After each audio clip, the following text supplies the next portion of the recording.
Abrimos agora, 18 horas e 55 minutos, audiência pública devolutiva para ajustes à Lei de Parcelamento, Uso e Ocupação do Solo. Hoje, dia 2 de dezembro de 2019, no Centro Cultural da Penha, Largo do Rosário, número 20, Penha. Nós vamos fazer, hoje a gente vai fazer a primeira apresentação. Vou convidar aqui a diretora de Deuso para fazer a apresentação. A gente tem a tela muito pertinho aqui da mesa diretora dos trabalhos, não foi possível fazer uma alteração. E ao final da apresentação, a gente vai compor a mesa para a gente prestar os esclarecimentos. Então, neste momento, eu gostaria só de registrar a presença do secretário adjunto municipal de desenvolvimento urbano, José Amaral Wagner Neto, o subprefeito de Vila Prudente, José Antônio Queija, subprefeito de São Mateus, Roberto Bernal, subprefeito de Hermelino Matarazzo, Flávio Sol. Temos também a presença do coordenador de Planejamento e Desenvolvimento Urbano de São Mateus, Daniel Rosa.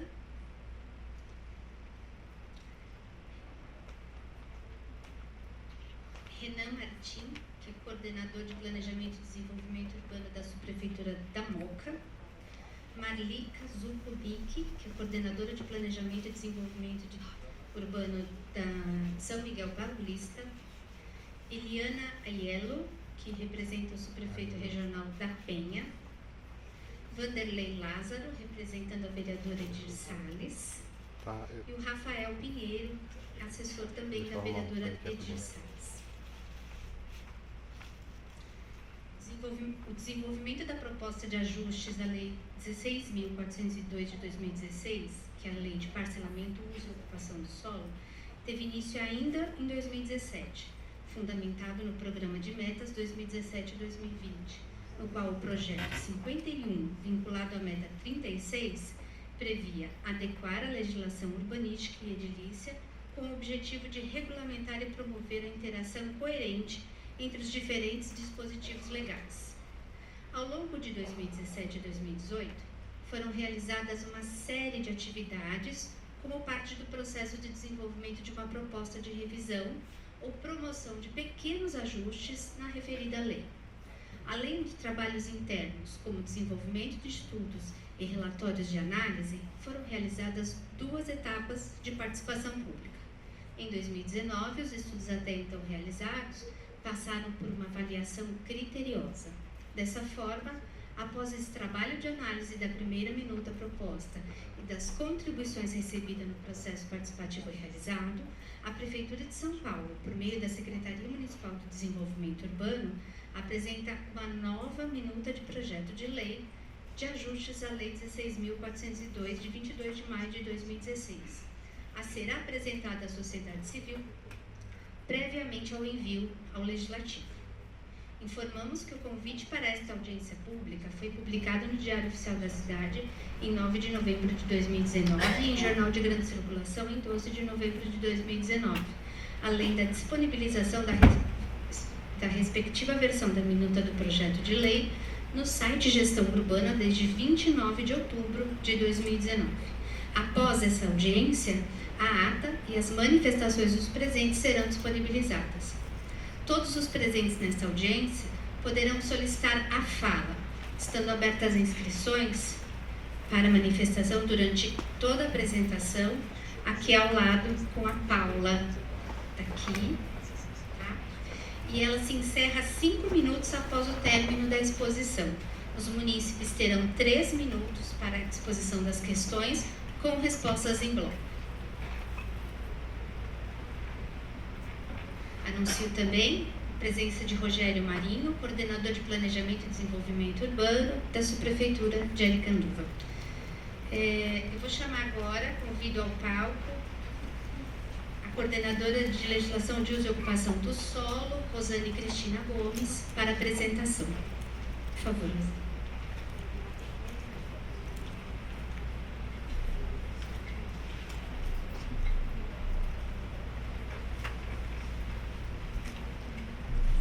Tá bom. Obrigada, Patrícia.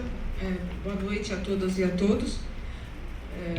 vou fazer uma breve apresentação dos pontos que estão sendo abordados e não abordados nessa minuta. Acho que a primeira coisa, a Patrícia falou um pouco da participação social, mas a gente vai passar uma linha do tempo geral do que foi esse processo da discussão dessa proposta de ajustes, que começou logo em 2017, com um diálogo inicial com a Comissão Municipal de Política Urbana, com algumas consultas públicas sobre as diretrizes e uma sistematização das propostas. Posteriormente, em 2018, final de 2017, começo de 2018, foi apresentada a primeira minuta do projeto de lei, e essa primeira minuta também passou por uma rodada de audiências públicas que aconteceram em fevereiro de 2018. Além de diálogos com os órgãos colegiados e do Poder Público e Civil, a CMPU, a CTRU, e em 2019 foi feita toda a sistematização de todas as contribuições que ocorreram no ano de 2018, e a gente está fazendo a apresentação dessa segunda minuta de projeto de lei e também com a realização dessas audiências públicas, essa última audiência, de 4 que foram realizadas, que estão sendo realizadas nessa etapa, previamente ao encaminhamento à Câmara. Na etapa de participação social, a gente teve 586 contribuições na consulta pública de diretrizes, que foi aberta em junho de 2017, 931 contribuições na minuta participativa entre dezembro de 2017 e março de 2018, e nas audiências públicas presencial teve 242 contribuições, por escrito e em falas. O que norteia essa proposta que agora está sendo apresentada é o respeito a conceitos e princípios do Plano Diretor Estratégico, a não alteração de mapas e perímetros de zoneamento, a intenção de esclarecer dúvidas recorrentes na aplicação da legislação, a intenção de solucionar alguns casos omissos, que é uma legislação de uma complexidade muito grande, e possível que não tenha falhas, né, numa complexidade tanto fazer uma legislação para a cidade do tamanho de São Paulo, né? E a gente tenta aperfeiçoar a aplicação dos instrumentos previstos na Lei de Zoneamento. Os conteúdos que são abordados nesse projeto de lei, nessa minuta que está sendo apresentada, que está em disposição na gestão urbana. A gente tenta esclarecer dúvidas na aplicação dos instrumentos e solucionar casos omissos com relação à fruição pública, à fachada ativa, à cota ambiental, à transferência do direito de construir, às zonas especiais de preservação cultural, ao parcelamento do solo, recuos, ocupação incentivada ou condicionada, classificação de usos, polos geradores de tráfego, condições de instalação das atividades, usos incentivados, que é hospital, escola, hotel, reformas e fiscalização de ruídos. Ainda na parte de conteúdos abordados, no intuito de aperfeiçoar os dispositivos existentes ou criar novos com objetivos de ampliar os resultados almejados pelo PDE e pelo plano diretor, a gente tem a modulação da altura do gabarito nos miolos do bairro, ampliação do número máximo de vagas de estacionamento para os usos residenciais nos eixos de estruturação, efetivação do alargamento de calçadas através da demarcação de faixas não edificáveis averbadas em matrícula do registro de imóveis, incorporação do denominado edifício conceito, que era um capítulo que existia na primeira minuta apresentada. Ele foi incorporado no cardápio da cota ambiental. Também tem a proposta de requalificação dos edifícios existentes, isso como uma nova modalidade de reforma, meio incorporando na lei de zoneamento um conceito que foi criado no Código de Obras, que foi sancionado em 2017, aproveitamento das áreas de clubes sociais ativos e extintos, o instrumento de transferência de direito de construir, no sentido de aperfeiçoamento, ampliação dos incentivos para a construção de habitação de interesse social da faixa 1, a adesão voluntária à cota de solidariedade e novas regras para a utilização do potencial construtivo adquirido e não utilizado. Ainda conteúdos abordados, conteúdos não abordados, conteúdos que estavam na primeira minuta discutida em 2018 e que não estão na presente minuta em discussão. Desconto de outorga onerosa do direito de construir. Não sei se vocês lembram, na minuta do ano passado, tinha uma proposta de desconto linear de 30% no valor da outorga onerosa de direito de construir. Esse conteúdo, esse assunto não está sendo mais abordado nesse projeto de lei, nessa minuta. Aumento da cota parte máxima nos eixos de estruturação. Também era uma proposta da legislação anterior, uma proposta anterior da primeira minuta, de alterar a cota parte dos eixos de 30 para 30 metros quadrados, mantendo um artigo que já não está mais em vigor, que dava esse benefício por 3 anos. Também não está abordado desta minuta a ampliação do direito de protocolo, nem também a ampliação dos incentivos para os complexos de saúde. Foi excluída a possibilidade de considerar os estacionamentos existentes como terrenos edificados e, portanto, não sujeitos à progressão do IPTU progressivo, a aplicação do IPTU progressivo. Não está sendo abordado ou não faz parte dessa proposta a ampliação das atividades isentas de lote máximo para escolas, hospitais, shopping centers e atacarejos. Também não está sendo abordada nesta proposta a isenção do atendimento de cota ambiental para certificações, nem a prorrogação do desconto de 25% na pontuação da cota ambiental que vigorou até 2018, por 2 anos. Também não há nenhuma alteração às regras relacionadas às zonas estritamente residenciais e às zonas corredores. Principais destaques desta minuta. E também uma das mais polêmicas que ainda que foi mantida. A modulação do gabarito tanto na zona mista quanto na zona de centralidade. Hoje, na zona de centralidade, o gabarito é 48 metros e na zona mista, 28 metros. A proposta é que nas vias com largura superior a 12 metros, essas alturas passem para 60 metros e 48 metros, respectivamente.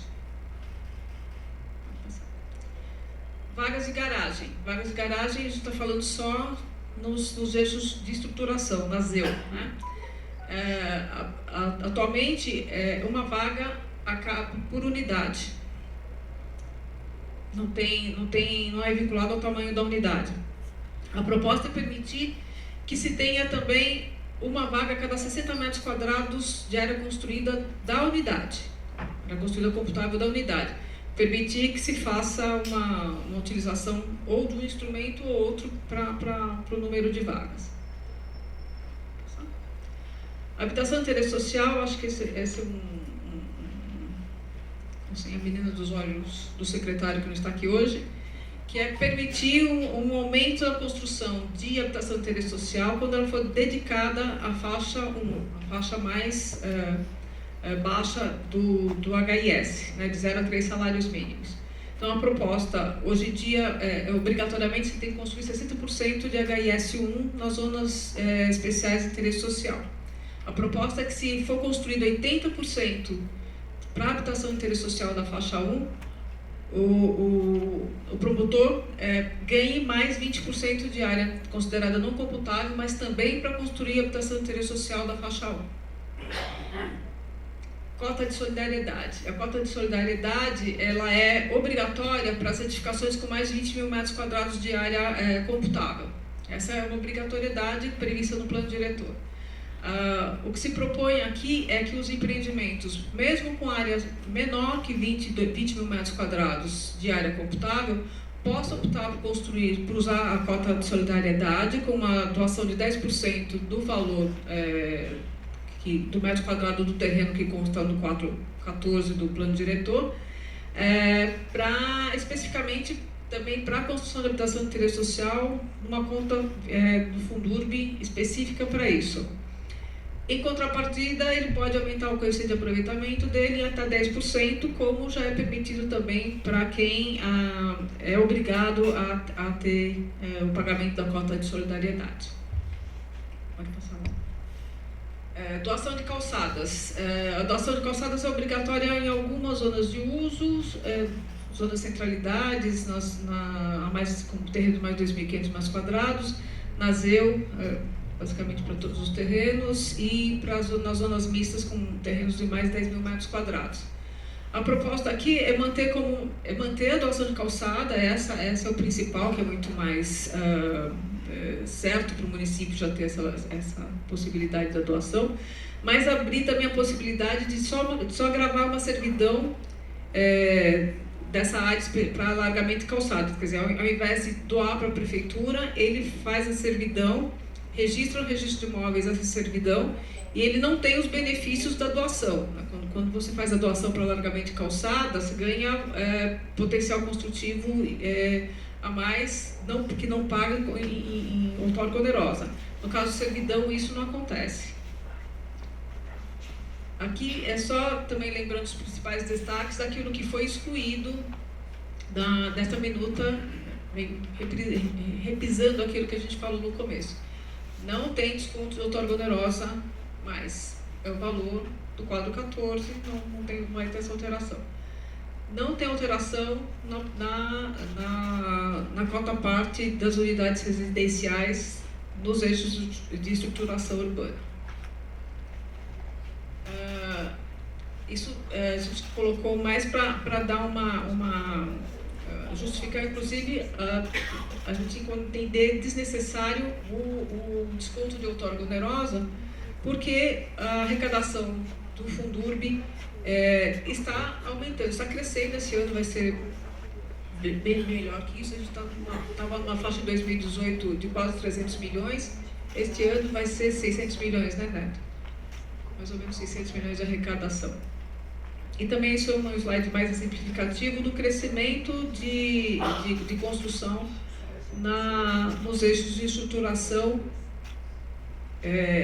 a partir de 2004, que não existia esse incentivo para construir, 2004, 2008, o azul, 2009, 2013 e 2014, 2018, também no sentido de exemplificar por que a gente não está dando aquela alteração da cota parte nos eixos, porque, na verdade, as unidades já estavam sendo construídas com um tamanho muito menor que os 80 metros quadrados que dá a cota parte de 1 para 20, nessas regiões que hoje são eixos de estruturação. Então, não é uma necessidade que se vê ou que se justifique para fazer essa alteração. Eu acho que é basicamente isso, uma apresentação bem sucinta, e a gente abre para debates e perguntas. Obrigada.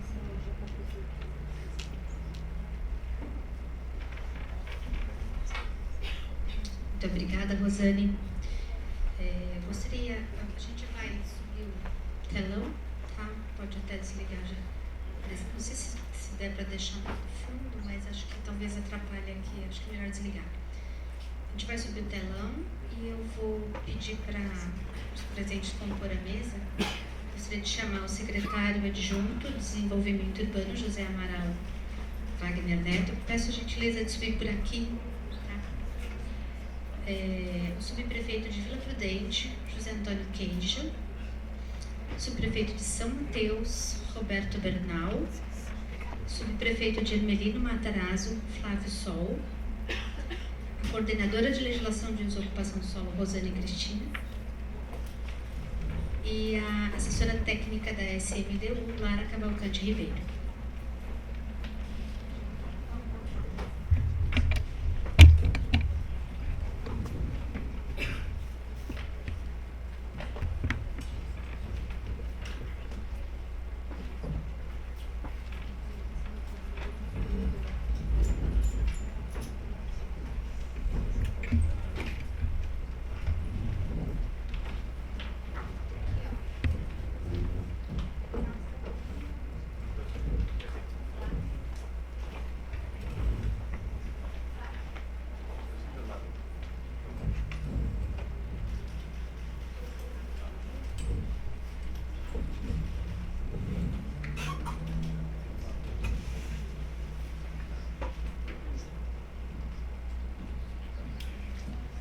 Já temos a lista, Paula?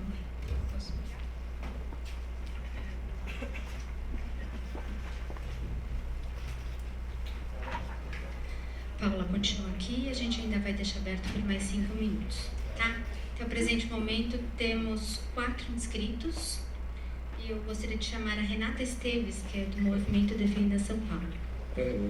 Patrícia, eu queria falar um pouco. Melhor, Renata. Verdade, é que a gente não fez a abertura inicial, eu me atrapalhei um pouquinho, desculpa. Vou passar a palavra para o secretário, para falar um pouco, agora a gente inicia a mesa com a mesa dos trabalhos. Boa noite a todos, agradecer a presença de todos os munícipes e entidades que vieram participar dessa audiência, agradecer aos subprefeitos, o Queijo, Vila Prudente, o Roberto, São Mateus, o Fábio e os representantes das demais subprefeituras que também vieram participar. O secretário Chucre, ele participou essa é a 4ª e última audiência, mas hoje ele teve um problema pessoal e nós estamos aqui para tentar substituí-lo e responder na medida possível todas as questões levantadas.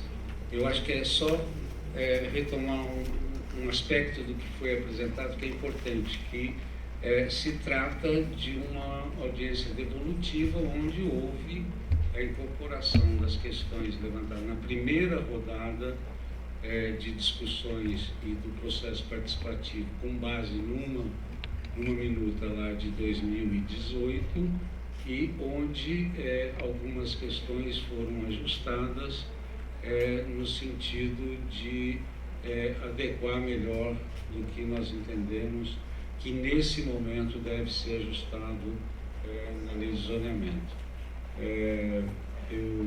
Nós fizemos os estudos necessários para fundamentar essas propostas e estamos aqui para debater com vocês as questões que forem levantadas, que serão incorporadas na consolidação final da proposta a ser encaminhada para a Câmara Municipal, onde também haverá o debate e o processo de participação no rito da Câmara. Era isso, Patrícia.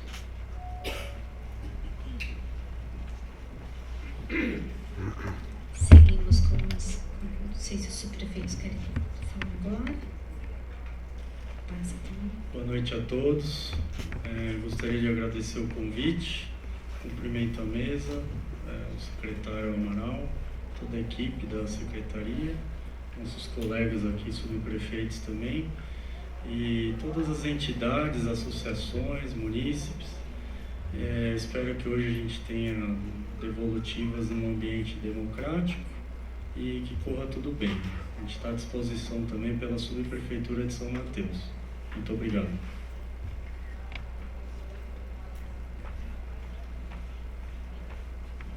Boa noite a todos. Queria também agradecer o convite do secretário adjunto, Amaral, meus colegas prefeitos Flávio, Roberto, e principalmente a presença de vocês. Uma tarde fria, meio chuvosa, que é importantíssimo a presença de vocês aqui. A audiência é feita para escutar vocês. Uma boa noite e espero que a gente tire muito proveito disso. Tem outra aqui.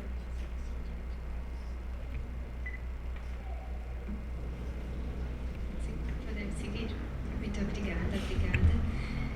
Então agora, valendo. Vou chamar a Renata Esteves, do Movimento Defenda São Paulo. Peço só para tomar cuidado com a escada.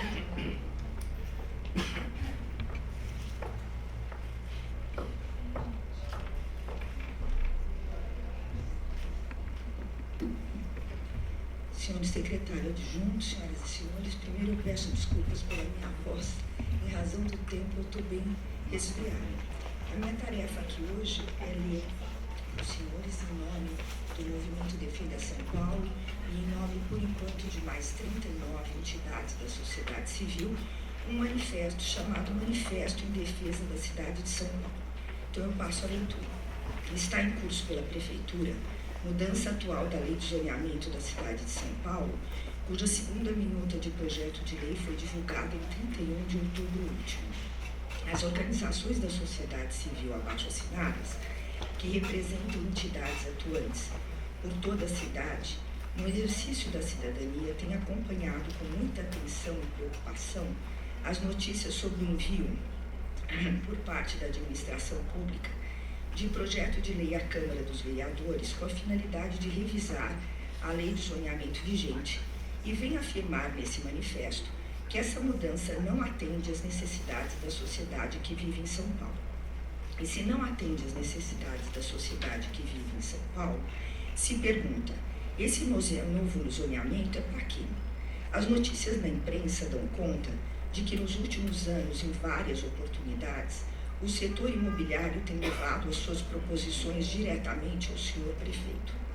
A sociedade civil tem tentado obter tratamento igual.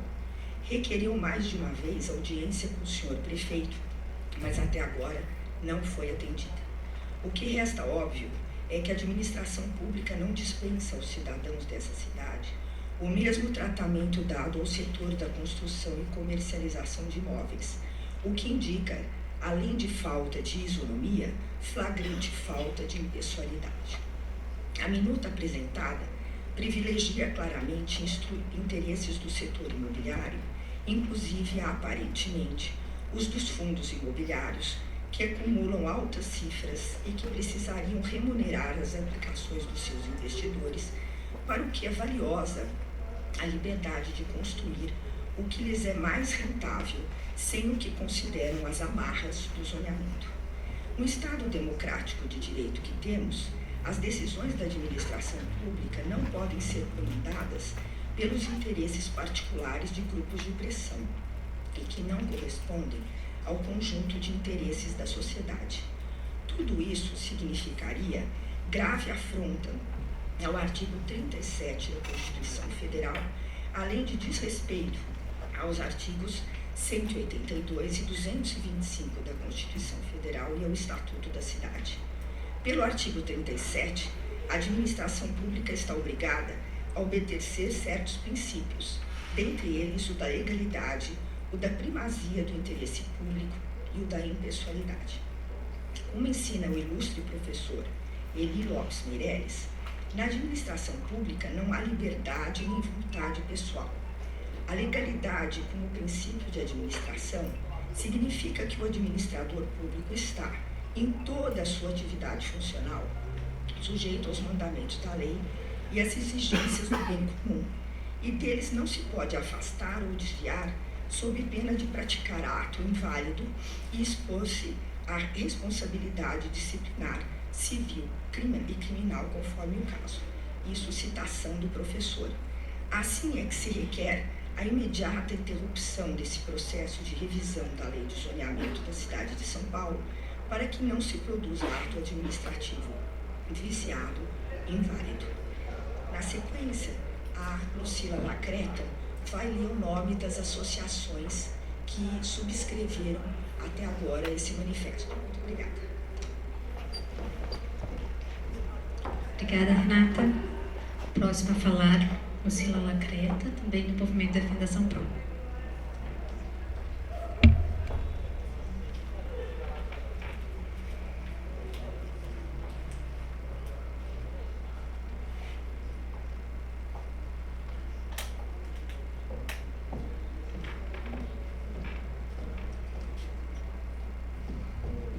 Muito boa noite a todos. Meu nome é Lucila Lacreta, eu sou diretora executiva do Movimento Defenda São Paulo, entidade que congrega várias associações de moradores. Em complementação ao texto do Manifesto em Defesa da Cidade de São Paulo, aderem a esse manifesto o Movimento Defenda São Paulo, Associação Preserva São Paulo, Associação Amigos do Jardim das Bandeiras, Associação Morumbi Melhor, Movimento pela Preservação Urbanística do Campo Belo, Movibelo, Sociedade Amigos do Planalto Paulista, Associação dos Moradores Amigos do Parque Previdência, Sociedade dos Moradores do Butantã City, Sociedade Moradores Butantã Cidade Universitária, Associação dos Moradores do Jardim da Saúde, Movimento de Oposição à Verticalização da Lapa, MOVER, Movimento de Preservação da Vila Madalena e do Sumarezinho, Coletivo Madalena Vale a Pena, Associação dos Moradores e Amigos do Sumaré, SOMASO, Sociedade e Amigos de Vila Madalena, SAVIMA, Associação dos Moradores do Bairro da Aclimação, Associação dos Amigos da Praça João Afonso de Souza Castelano, Movimento Parque Linear Caxingui, Associação dos Moradores da Vila Mariana, Associação dos Moradores do Conjunto Residencial Butantã, Amacor, SOS Panambi, Associação Amigos do Panambi, Associação dos Moradores do Jardim Rolinópolis, Associação dos Moradores do City Lapa, Amocity, Sociedade Amigos da Cidade Jardim, Associação dos Moradores do Bairro do Jardim Riso, Associação dos Amigos e Moradores pela Preservação Urbanística do Alto da Lapa e Bela Aliança, Sociedade dos Amigos do Jardim América, Europa, Paulista e Paulistano, Sociedade dos Amigos de Bairro do Jardim Marajoara, Movimento Amigos da Vila Anglo, Jardim Veracruz, Sociedade dos Amigos do Residencial Parque Continental, Associação dos Moradores e Amigos do Bairro da Consolação e Adjacências, Associação dos Moradores da Vila Cordeiro, Coletivo das Vilas Beatriz, Ida e Jataí, Associação dos Moradores e Amigos do Jardim Lusitânia, Consegue Morumbi. Nós estamos abertos a mais adesões. Se alguém tiver interessado a aderir ao manifesto, o e-mail do Movimento Defenda São Paulo é defendasp@suberig.com.br. Eu vou repetir, defendasp@suberig.com.br. Muito obrigada.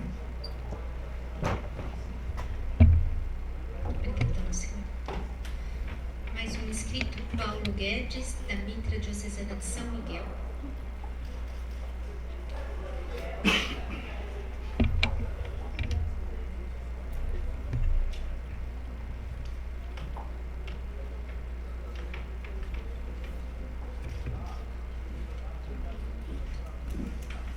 Boa noite à mesa, boa noite a todos. Meu nome é Paulo, sou da Mitra Diocesana de São Miguel Paulista e representando também a Mitra Diocesana de Santo Amaro e a de Campo Limpo, que hoje não pudemos chegar aqui a tempo.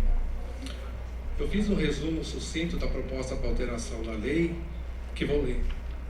A revisão da lei de zoneamento disciplina o parcelamento ou uso e ocupação do solo da cidade, definindo como os imóveis devem cumprir suas funções sociais, sendo que a cidade só cumprirá sua função social quando permite que as pessoas vivam bem e lhe dê meios para o seu desenvolvimento de todas as suas áreas de sua vida. Observa-se que no artigo 97 da Lei 16.402, no tocante que se diz a NRA 6, a atividade religiosa é tratada no grupo de atividade e local de reunião. Considerando que agora seria a hora de uma revisão nesse artigo, para que seja feita essa correção, inserindo o grupo de atividade NRA 7 para locais de culto, bem como nos seus respectivos quadros, uma vez que essa atividade já é reconhecida como local de culto pelos outros grupos de atividades, tais como os NR116, NR215 e NR37. Portanto, sugerimos que seja inserido na minuta a revisão considerando NRA 7 como um grupo de atividade de local de culto. Sugerimos também que na minuta final desse projeto de lei seja inserido no seu artigo 2º um parágrafo 8º referente à não incidência de percentuais de HIS1 e HIS2 para local de culto, quanto da sua construção ou reforma, conforme documentos protocolados. Torna-se imprescindível que a atividade religiosa seja inserida no grupo de atividade NRA 7, local de culto, a ser criada, e que seja retirada do grupo de atividades local de reunião. Outro assim, a Constituição Federal, no seu artigo 19, inciso 1, preconiza que é vedado ao poder público estabelecer cultos religiosos ou igrejas subvencioná-los, embaraçá-los o funcionamento ou manter a eles, os seus representantes, relações de dependência ou aliança, ressalvada na forma da lei a colaboração de interesse público. É notório que as instituições religiosas de diferentes crenças vêm firmando convênios com esses públicos, atendendo diversos segmentos da sociedade, complementando o poder público nas diversas áreas carentes, buscando valorizar o ser humano. Isto posto, solicitamos a aprovação das inclusões e dos acréscimos conforme os documentos protocolados. Obrigado a todos. Obrigada, Paulo. Chamo agora Daniel Rosa, que é da subdição Mateus. Gostaria também de apresentar aqui a presença do chefe de gabinete da Penha, senhor Rodney, representando o subprefeito da Penha, Tiago Della Volpe.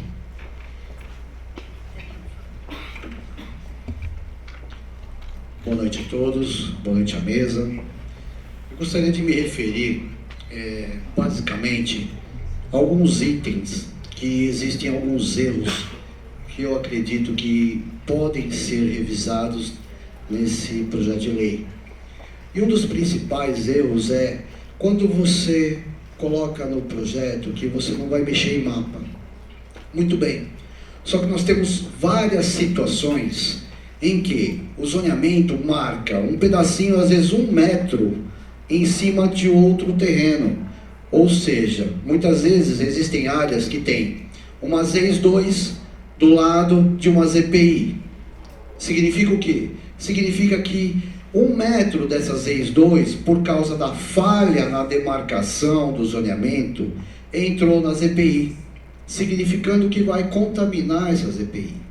Então, eu acho que isso tem que ser levado em conta, não pode simplesmente deixar passar esse tipo de coisa. E nos atrapalha muito na análise. Nós temos que mandar para Deuso, nós temos que enviar para quê? Para que um trabalho enorme seja feito em Deuso, onde o departamento tenha que calcular exatamente quanto representa essas áreas. Por exemplo, no caso de ZEIS, onde nós temos uma ZEIS 2 e uma ZPI. Então ela tem que medir exatamente quanto vai ter em cada zoneamento. Isso muitas vezes inviabiliza o empreendimento. Um outro caso que nós temos assim, que eu vejo como grave, em ZPDS. Na tabela eu posso construir uma vez a área. Eu posso ocupar 25% dessa área. Só que eu só posso fazer 2 pavimentos. Como é que eu faço a conta? Não tem jeito. Então, o lote mínimo é 1.000 metros quadrados, significa que eu posso ocupar 25%, ou seja, eu posso construir em 250 metros quadrados. Só que eu só posso construir 2 vezes, com máximo 2 pavimentos. E aí, fica incoerente uma coisa da outra. Então, se eu posso construir uma vez a área, eu deveria poder construir pelo menos 4 vezes ou em questão de pavimentos, para eu conseguir fazer os 1.000 metros quadrados. Isso na lei atual não é possível. Nós precisamos rever essas situações. E o principal, quando nós temos essa parte ZPDS, nós não podemos fazer HIS em ZPDS. Eu acho que é incoerente também no texto da lei. Nós precisamos rever uma série de coisas, principalmente no que diz respeito ao mapa, porque tem muitos erros na implantação desses mapas. Eu acho que é muito importante a gente estar recolocando e revisando essa parte para facilitar o trabalho, tanto nosso da prefeitura, quanto em Deuso, porque nós vamos ficar muitas vezes engessados. Ok? Muito obrigado. Obrigada, Daniel. Chamo agora Arlindo Amaro, arquiteto. Arlindo,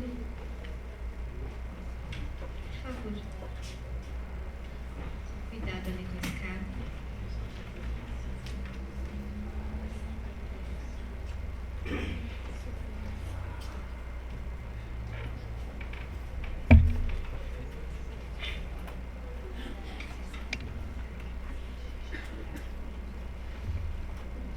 Boa noite a todos, boa noite à mesa. Me chamo Arlindo Amaro, morador da região do Ipiranga. Eu fico perguntando todas as vezes que eu venho na reunião, por que não se faz primeiro os planos de bairro, que é um instrumento principal da requalificação dos bairros e melhoria da cidade. O artigo 345 diz que os planos de bairro têm que estar acompanhando o plano diretor. E a gente não vê isso aí acontecer. Então se atropela os planos de bairro, os planos regionais, que traz as melhorias de qualidade de vida para as pessoas, nos problemas viários, problema de habitação, e isso fica esquecido. Vamos fingir que a gente não está vendo isso.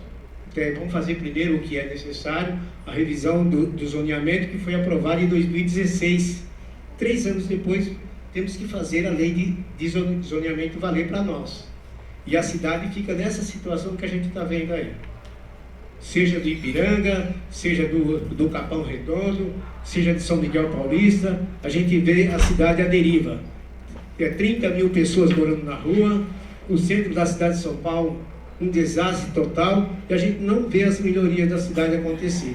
A gente fica perguntando aqui na mesa, o que é cidade? Eu pergunto para a mesa, o que é cidade? Quais são as políticas públicas que a cidade precisa ter, que a gente não vê acontecer nos planos de bairro? Os planos de bairro esquece. Isso não é problema da subprefeitura. Nós estamos à deriva, o problema de transporte, problema de moradia, problema de saneamento, né? Problema de segurança, as calçadas, ninguém sobe, ninguém desce. Quem fica mais velho, fica pior ainda. Aí eu fico perguntando também, quanto à largura da calçada, como vai ficar o alinhamento da via? Nós vamos ficar uma via mais aberta, mais fechada, mais aberta, mais fechada. Isso causa insegurança para você andar na rua, porque o cidadão se esconde ali e não vai dar qualidade de vida para você na segurança pública. É lamentável a gente ver acontecer isso e não ver acontecer o principal, que o artigo, repito, o artigo 345 do plano diretor diz claramente que os planos de bairro têm que vir acontecendo primeiro do que revisão do plano diretor. É lamentável a gente ver essa situação acontecer por causa de interesses políticos, não de interesse público, para melhorar a nossa cidade. Muito obrigado.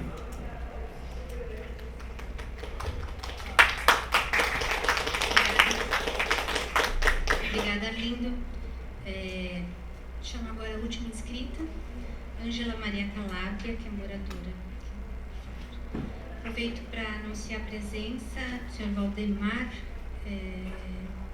que representa o subprefeito do Itaim Paulista, Gilmar Souza Santos, e também a presença do engenheiro Silas Faria de Souza, que é coordenador de Administração e Finanças da subprefeitura do Itaim Paulista.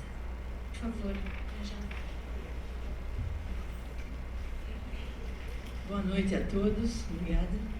Eu quero apoiar totalmente as proposições do movimento Defenda São Paulo, apoiar totalmente o que o senhor Arlindo falou, né?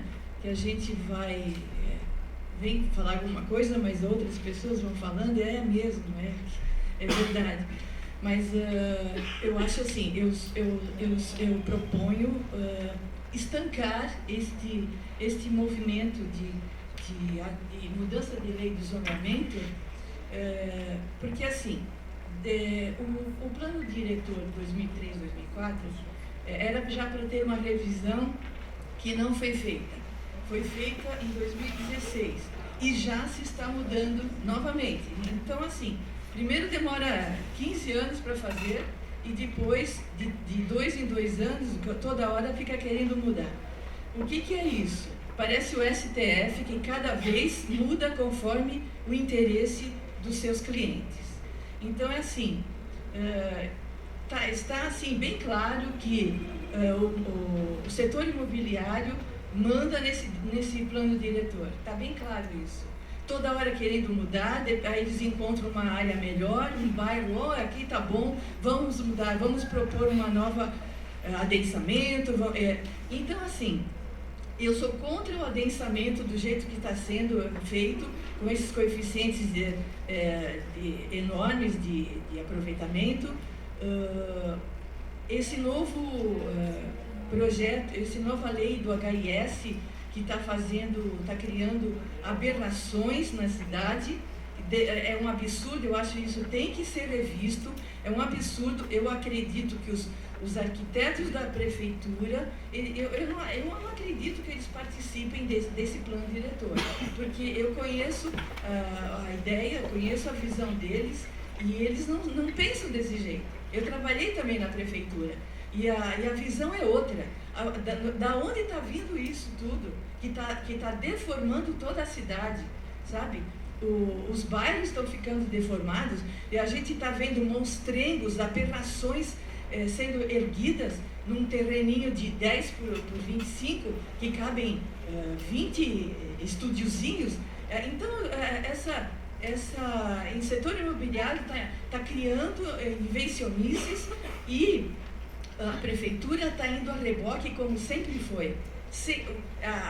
O plano diretor é coxa de retalho, sempre foi coxa de retalho, sempre foi a reboque da proposição de um setor endinheirado.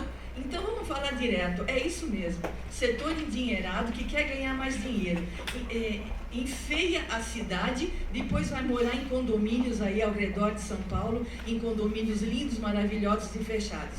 É muito fácil para eles ficarem com o bolso cheio de dinheiro e a gente com uma cidade horrorosa, sabe? E o setor de transporte não consegue atender, água, luz, vai ficando tudo oneroso para o governo, e só uma parcela da população é que ganha dinheiro. Quer dizer, não estou impedindo que eles ganhem, mas assim, ganhar é o dinheiro acima de tudo. Então eu acho assim, a cidade não pode continuar do jeito que ela está indo, sabe? Com esse adensamento absurdo, com uma qualidade péssima de moradia. Quando as pessoas vendem os apartamentos, aí eles falam em investimento, não falam em, a senhora vai morar, eu quero uma casa nova. Não, eles vendem investimento. Então, tem gente que tem apartamento aí em São Paulo, centenas, né? E tem gente que não tem nada. Aí vai fazer o HIS baratinho, etc., que de baratinho não tem nada. A prefeitura não cobra taxas, não cobra nada, não cobra ISS, não cobra nada, para beneficiar o construtor. O construtor é que ganha, porque ele vai vender essa unidade bem cara, né? E quem vai morar, não vai morar bem, fica só com aquela ilusão de que, casa nova, que legal. Então é isso, é uma grande enganação. Eu acho que a gente tem que parar com isso, sabe? Porque isso aqui é para referendar a decisão que já está tomada. O plano de 2003 foi muito discutido, foi barbaramente discutido, foi ótimo. Mesmo assim, não saiu conforme muita gente queria. Este daqui já veio tudo pronto. Eu participei de todas as reuniões, em todos os céus por aí, e não adiantava falar nada. Já vinha pronto, eles contavam lá, 150 pessoas, tá aprovado. Então, a gente está aqui só para referendar essas coisas. É um paradoxo. Eu vim para protestar, porque eu não quero fazer parte desse referendo, sabe? Então, assim, a população não quer a cidade desse jeito, não quer. Obrigada. Encerrada, então, os inscritos, eu vou devolver a palavra para o secretário. Primeiro seria importante pegar os documentos que foram lidos, né, e protocolar.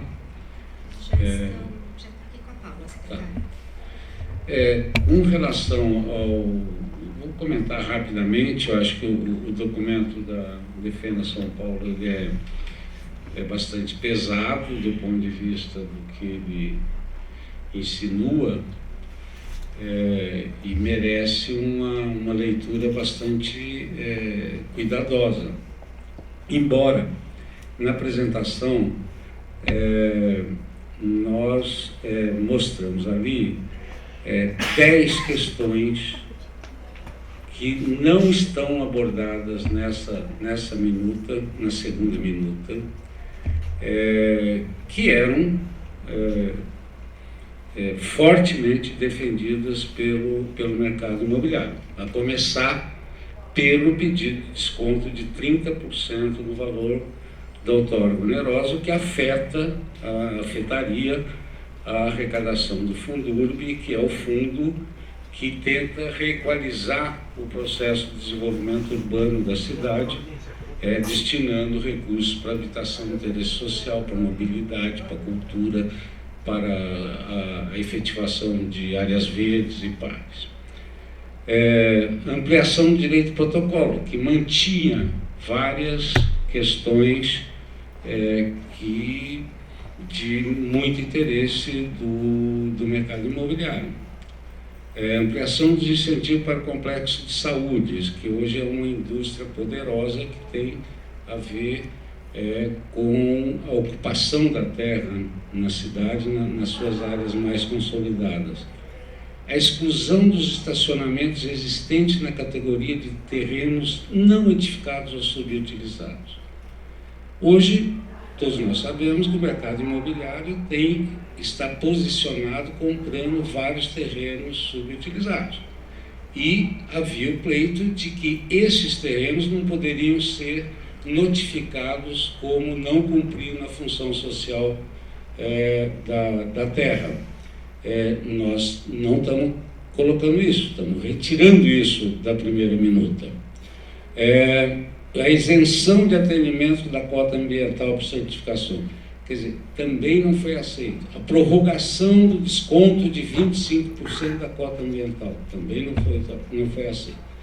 E, fundamentalmente, porque eu acho que isso tem muito a ver com o que defende a Defenda São Paulo, nós retiramos todas as alterações que estavam propostas relacionadas às zonas estritamente residenciais, que também era um forte interesse do mercado imobiliário.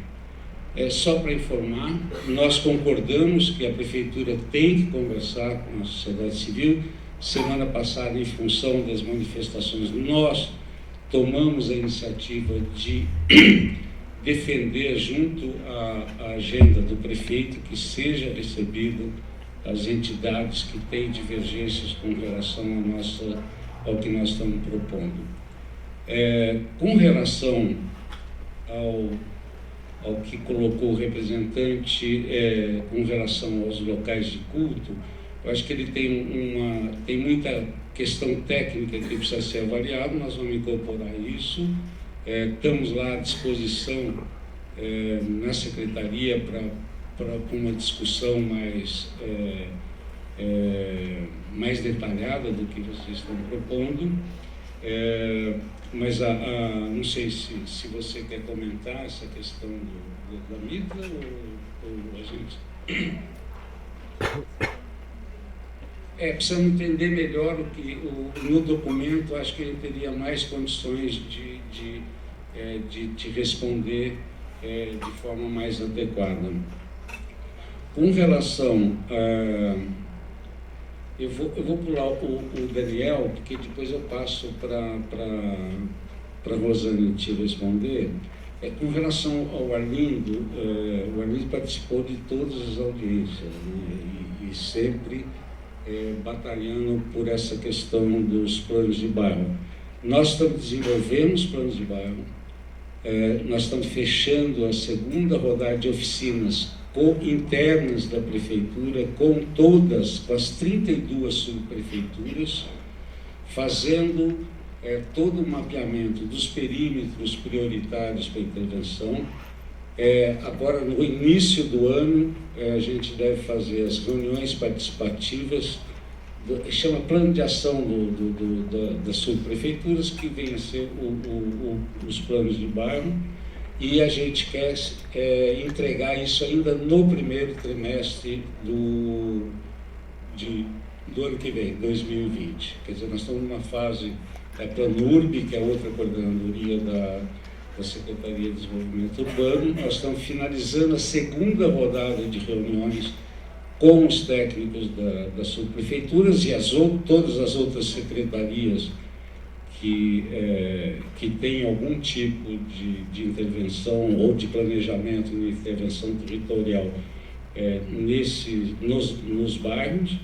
e a gente deve estar dando um retorno, levar para o processo participativo, levar para as instâncias de discussão em cada uma das subprefeituras. Com relação ao que coloca a Ângela Maria, eu acho que, enfim, é uma situação que nós temos que enfrentar, né, em função da necessidade das revisões. Elas se colocam por todas as dinâmicas que interferem no processo de desenvolvimento da cidade. Então, não vejo como um mal em si você enfrentar essa discussão, obviamente que tendo que respeitar todo o processo participativo. E o processo participativo, ele não é como muitas vezes tentam passar essa ideia de que ele é apenas um processo para referendar algo que já está decidido. O exemplo concreto que está aqui hoje sobre a mesa é que o processo participativo que teve com relação à primeira minuta apresentada em 2008 resultou numa revisão profunda do que estava sendo pensado naquele momento, em função das discussões que foram colocadas durante o processo participativo, seja nas audiências públicas, seja nas câmaras e nos conselhos da própria prefeitura, onde há participação da sociedade civil. Então, acho que só queria deixar registrado que todo o processo tem suas falhas, mas ele seguramente traz e incorpora as questões discutidas. Queria passar para a Rosana para falar com o Daniel sobre o porquê dos mapas. Obrigado a todos.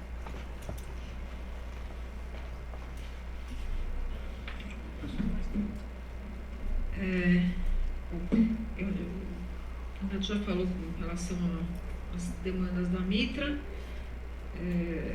Realmente tem que estudar, não nos tinha chegado nada sobre a proposta de criação de uma nova subcategoria de uso, mais vinculada aos locais de cultos em áreas ambientais, né, porque o NRA é só em zona de uso ambiental, não é na cidade de São Paulo como um todo. Então, realmente, a gente precisa do documento para poder estudar. Daniel, duas coisas. Existe realmente precisões de mapa porque, como eu falei na minha apresentação, a cidade de São Paulo é gigantesca. A representação do lote nem sempre é exatamente o lote descrito quando o interessado apresenta na aprovação do projeto o levantamento planimétrico com as dimensões, a representação que isso tem na base cartográfica da prefeitura nem sempre corresponde à realidade. Então, sempre vai ter distorções entre mapa e o terreno real. É uma questão de cartografia juntamente com a imprecisão que, ao desenhar uma cidade desse tamanho, a gente tem. Foi uma decisão também, já desde a primeira versão, não alterar perímetros de mapas, porque não é uma discussão dessa. Discutir perímetro de mapas, aí sim eu acho que todo mundo teria que protestar muito mais, porque é uma discussão muito mais profunda. A gente teria que ter, de novo, as oficinas de discussão, porque a gente está alterando perímetros relativamente grandes. Por mais que vocês falem, mas é um pouquinho, tem um erro mesmo, 1 metro para cá, 1 metro para lá. Enfim, então, mas foi uma decisão de não fazer alteração de mapas nesse momento. Outra coisa, o GeoSampa hoje em dia é uma das melhores ferramentas que a gente tem dentro da prefeitura, aberto ao público, e a gente consegue baixar todos os layers dos mapas e sobrepô-los sobre um levantamento feito já referenciado. E a gente consegue ter, quer dizer, o interessado também consegue ter, a subprefeitura consegue fazer isso sem precisar encaminhar para DEUSO, para ter esse mapa com precisão, né? Então, acho que é uma ferramenta que a gente precisa aprender a usar, que é bem legal. Para todo mundo, é aberto ao público, então todo mundo pode utilizar isso. Outra coisa que eu acho que também, acho que você viu por engano, mas nas EPDS, tem 2 EPDS. A EPDS rural, essa é mais restritiva, mesmo o gabarito é 10 metros, mas nas EPDS urbana, o gabarito é de 20 metros. Então, se você tem uma taxa de ocupação de 0,25, coisa de aproveitamento 1, um gabarito de 20 metros, você consegue fazer 4 andares. Né? Então, a gente acabou dando uma olhadinha aqui para ver. HIS e EPDS também, aí é uma intenção da legislação realmente, e nessas zonas mais vinculadas a desenvolvimento sustentável, a outras atividades, não permitir a construção de habitação de interesse social. Para isso, a gente já tem o resto da cidade toda para permitir esta atividade que é extremamente importante. Eu acho que é isso.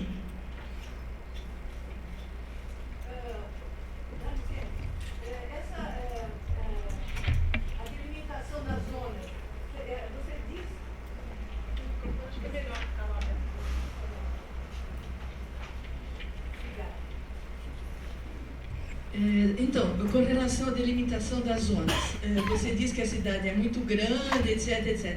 Mas tem que chegar no detalhe. Quando vai fazer... A gente teve esse problema de 2003, cortar uma quadra, passar uma reta numa quadra, precisa saber que lotes estão sendo atingidos. Então tem que chegar no detalhe e não fazer um lote ser cortado por 2 zonas, sabe? Então acho que tem que chegar nesse detalhe. O morador, a pessoa não tem culpa e tem que ter uma solução. Ele não pode ficar com 2 zonas e obedecer 2 índices, vários índices. Eu acho que tem que ser corrigido mesmo. Eu acho que não é brincadeira. Obrigada. Só responder para a Calabria. Bom, Calabria não é brincadeira, né? Realmente não é brincadeira. Não é isso. Eu estou falando que tem imprecisões. Tem precisão até porque o levantamento planealtimétrico do interessado, quando ele faz o levantamento do terreno, pode não corresponder ao que a gente tem de levantamento cadastral. Tem uma imprecisão que não é uma imprecisão da cidade de São Paulo como um todo. Os lotes não são divididos, não são iguaizinhos na representação de quadra fiscal numa representação real. Né? Então, tem isso. E além do mais, tem alguém de processamento aqui? Tem, estou vendo. Mas, enfim, tem uma imprecisão também por conta de georreferenciamento. Você até recurva, né? Por mais que algumas pessoas não queiram acreditar nisso, a gente tem a terra curva, então tem uma pequena diferença de mapa entre mapa e realidade. E é isso que causa uma certa distorção. Mas dá umas diferençazinhas assim. Mas não é o caso do lotinho, né? Acho que é um problema de glebas maiores que lotinhos. Não, acho que não é um problema de lotes pequenos. E também, né, nesse zoneamento especificamente, se teve cuidado de não cortar quadras. Né? Eu acho que isso está com zoneamentos diferentes. Que teve um erro da 3885, enfim. Mas aí vai se aperfeiçoando e a gente vai melhorando.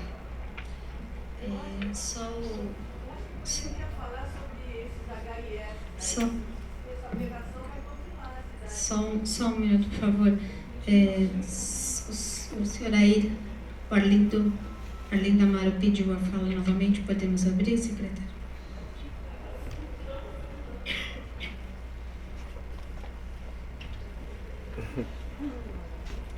Então, eu só queria falar para o secretário sobre o senhor falou sobre os planos de bairro, de fazer novas oficinas, e nós temos já um plano de bairro pronto, que é o artigo 57.537 de 2016. Foi feito oficinas, foi chamado nas subprefeituras, foi conversado com todos os subprefeitos, secretariado, enfim. O plano de bairro não tem que se fazer oficina, a receita do bolo está pronto.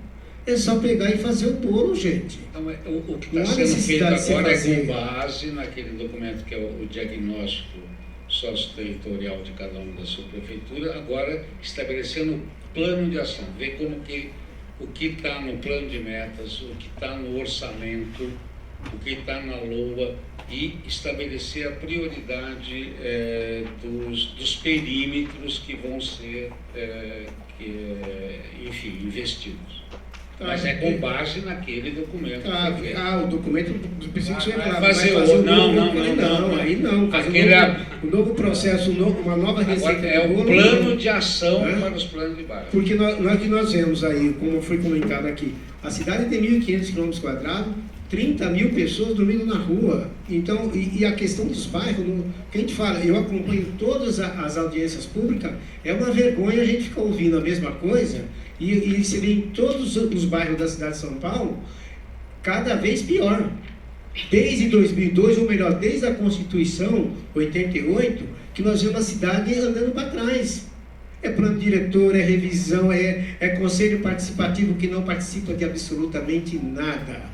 Eu sou conselheiro, a gente vai nos conselhos, é só bater papo, conversa, porque não se tem projeto. E fala o que fazem as coordenadorias de planejamento urbano na subprefeitura. A gente fica perguntando o que fazem as coordenadorias de planejamento na subprefeitura. Eu não sei se o subprefeito pode falar para a gente o que fazem. Obrigada, Arlindo. Secretário, ainda podemos... Sim. Ok. Então, eu passo agora para a fase final. Agradeço a participação de todos. São 8 horas agora. Todas as informações sobre essa audiência pública será divulgada e publicada no site Gestão Urbana. Logo a gente já terá os dados das primeiras audiências e essa encerra esse ciclo de discussão nesta etapa do projeto. Muito obrigada a todas. Boa noite. Boa noite, Ana.